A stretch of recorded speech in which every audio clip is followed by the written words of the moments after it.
Police వాళ్ళు మంచోళ్ళు కాబట్టి ఏం అనలేదు. మా జాతిపితకు నోటీస్ ఇస్తావా? మా జాతిపితకు నోటీస్ ఇస్తే తెలంగాణ సమాజానికి అంత ఇచ్చినట్టే అంటాడు. అట్లనే అనుకుందాం. ఒకవేళ మీకు నోటీస్ ఇస్తే తెలంగాణ సమాజానికి ఇచ్చినట్టే అంటున్నావు కదా, మరి నీ జన్వాడలో ఉన్న ఫామ్ హౌస్ మా తెలంగాణ ప్రజలదా? నీకు నోటీస్ ఇస్తే మరి తెలంగాణ అందరికి ఇచ్చినట్టయితే నీకున్న ఎర్రవల్లి ఫామ్ హౌస్ తెలంగాణ సమాజం అందరికి ఇస్తావా? జన్వాడలో నీకున్న ఫామ్ హౌస్ అందరికి ఇస్తావా? మొయినాబాద్లో హరీష్ రావుకున్న ఫామ్ హౌస్లో అందరినీ రాణిస్తావా? మీ టీవీలు మీ పేపర్లు మాకు ఇస్తావా? వేల కోట్ల రూపాయలు తెలంగాణను కొల్లగొట్టిన దాంట్లో తెలంగాణ నిరుద్యోగులకేమని ఇస్తావా?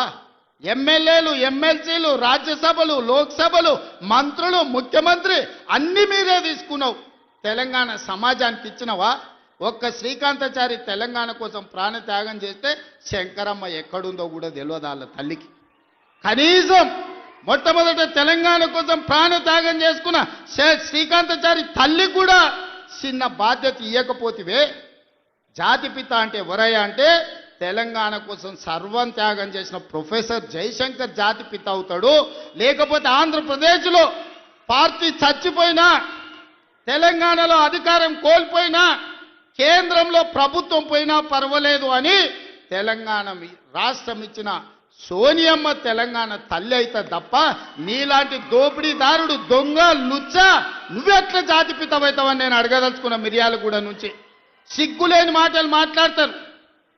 ఇవాళ చేసిన తప్పులకు తల వంచుకొని ముక్కు నేలకు రాయాలి. తెలంగాణ సమాజం ముందల తెలంగాణ సమాజాన్ని క్షమాపణ అడగాలే తప్ప ఇవాళ ఇంకా సిగ్గులేని మాటలు మాట్లాడుకుంటూ బీఆర్ఎస్ వాళ్ళు తిరుగుతారు. ఇక ఈడ కూడా మీ దగ్గర ఒక ఆయన ఉన్నాడు, నక్కచిత్తుల భాస్కర్ రావు అని. ఎవడయా భాస్కర్ రావు? ఎవడు? జానారెడ్డి చెప్పులు మోసినోడు కాదా? జానారెడ్డి ఇంట్లో నీళ్ళ సీసాలు మోసినోడు కాదా?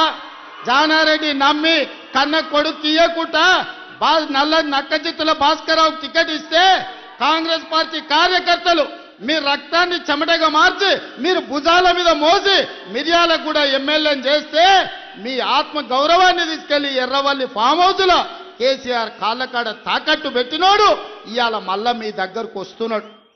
గాయన మనకు నాయకుడు. ఒక్కసారి ఆలోచన చెయ్యండి.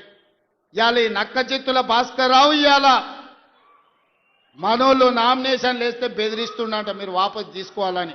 చింతపండు అవుతుంది భాస్కర్ రావు, నువ్వు అనుకుంటున్నావే.